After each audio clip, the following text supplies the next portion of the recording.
बाद उनको स्पाइन में चोट लग गया, रीढ़ की हड्डी टूट गया और उसका स्पाइन दब गया। उसका हम लोग लेके रूबन हॉस्पिटल पटना ले गए 10 तारीख को। उसके बाद वहाँ से हम लोग इलाज कराना चालू कर दिए, तो उनको ये नहीं मालूम चला, तो उनकी वाइफ बोल गोड़ लगतनी समाचार बटुए बक्सर से रिपोर्टर बानी रोहित ओझा जी। बक्सर में सैन्य सम्मान के साथ सीआरपीएफ जवान के दिहल गईल अंतिम विदाई। तिरंगा में लिपटल पार्थिव शरीर पहुंचल बक्सर शमशान घाट। सड़क दुर्घटना में चल गईल रहे जान। एगो फूल के भी अभिलाषा बटुए, पुष्प के अभिलाषा। पुष्प कहता फूल कहत बड़ुए कि चाह नहीं हम सुरबाला के गहनों में गूथा जाऊं, चाह नहीं प्रेमी माला में बिंध प्यारी को ललचाऊं, चाह नहीं सम्राटों के सौ पर हे हरि डाला जाऊं, चाह नहीं देवों के सिर पर चढ़ू भाग्य पर इठलाऊं। मुझे तोड़ लेना बनमाली, उस पथ पर देना तुम फेंक, मातृभूमि पर शीश चढ़ाने जहाँ जी वीर जाए अनेक। जी हाँ, एगो जिला के जवान देश के सेवा करत करत चल गए।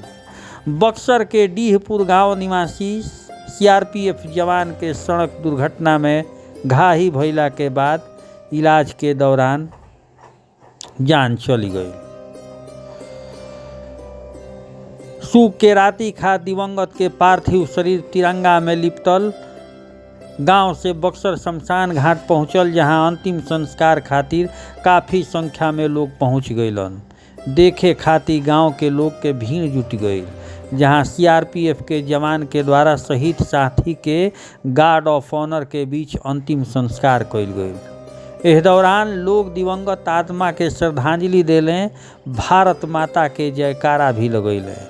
बता दी कि बक्सर जिला के डीहपुर गांव निवासी रामकृष्ण द्विवेदी 50 बरिस सीआरपीएफ जवान छुट्टी में अपना गाँव आयल रहन, जिनकर 2 दिन पहले बाइक से बाजार जाए के दौरान कौनो अज्ञात वाहन के चपेट में अइला के कारण घायल हो गइलन। पटना में 2 दिन से इलाज चलत रहे सुख के दिन यह दुनिया के छोड़ के चल गइलन, जेकर सूचना इनकर डिपार्टमेंट के दिहल गईल, जिनकर साथी तिरंगा के साथे गांव पहुँचले, जहां पार्थिव शरीर के तिरंगा में लपेट के डीहपुर से बक्सर शमशान घाट ले आवल गईल, जहां सैनिक सम्मान के साथ 9 मार्च से विदाई दिहल गई। दिवंगत रामकृष्ण द्विवेदी के भतीजा रौनक द्विवेदी बतैले कि 1988 में सीआरपीएफ में ज्वाइन कैले रहन।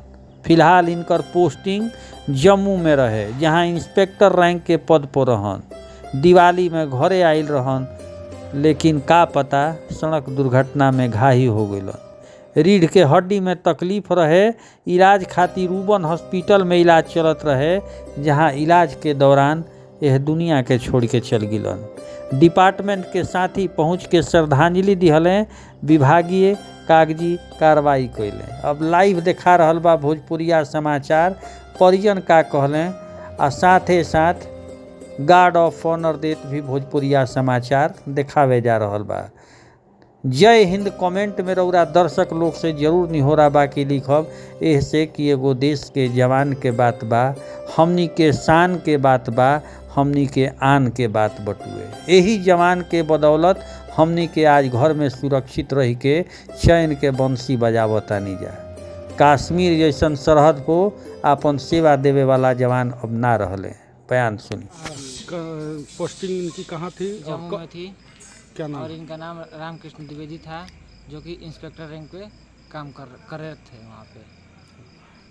यहाँ छुट्टी में आए हुए? जी, छुट्टी में आए हुए थे। क्या हुआ है? हाँ? क्या हुआ था? इनको हुआ था, अपने से जा रहे थे बाइक से, और एक कोई बोल रहे थे कि किसी के जा रहे थे, तो हमको कोई आके झटका दिया। झटका से गिर गए। वो गिरने के बाद उनको स्पाइन में चोट लग गया, रीढ़ की हड्डी टूट गया और उसका स्पाइन दब गया। उसका हम लोग लेके रूबन हॉस्पिटल पटना ले गए 10 तारीख को। उसके बाद वहाँ से हम लोग इलाज कराना चालू कर दिए, तो उनको ये नहीं मालूम चला, तो इनकी वाइफ बोल रही हैं कि हमको बताए हैं कि 2 आदमी के नाम नहीं रख रही हैं। बोल रही थी कि 2 आदमी हैं जो कि गाँव ही के और एक रिलेशन के हैं। वो कह रहे हैं कि वही लोग हमारे संग ये घटना किया है। ये घटना कहाँ हुई थी? ये घटना हुआ है, जा रहे थे सोनबरसा गांव से डीहपुर, वहीं से जा रहे थे सोनबरसा। सोनबरसा कहाँ? नवानगर। नवानगर पड़ता है, सोनबरसा ओपी है जी। हाई नेशनल। तो आप लोग परिवार के लोग पारिवारिक विवाद मानते हैं कि पारिवारिक जी, विवाद परिवार में विवादिक भी है इस इसमें तरह है। से घटना? हाँ हाँ, ऐसा हो सकता है। तो आज यहाँ अंत्येष्टि कार्यक्रम में सेना के जवान भी आए हुए थे। जी जी जी गारद सलामी जी जी जी। इनका जो बटालियन थे वो लोग आए थे यहाँ पे, और जो उनका होता है वो अपना किए। क्या नाम है आपका? मेरा नाम रौनक कुमार द्विवेदी। आप कौन हैं उनके? मैं उनकी भतीजा हूँ। सलामी देगा।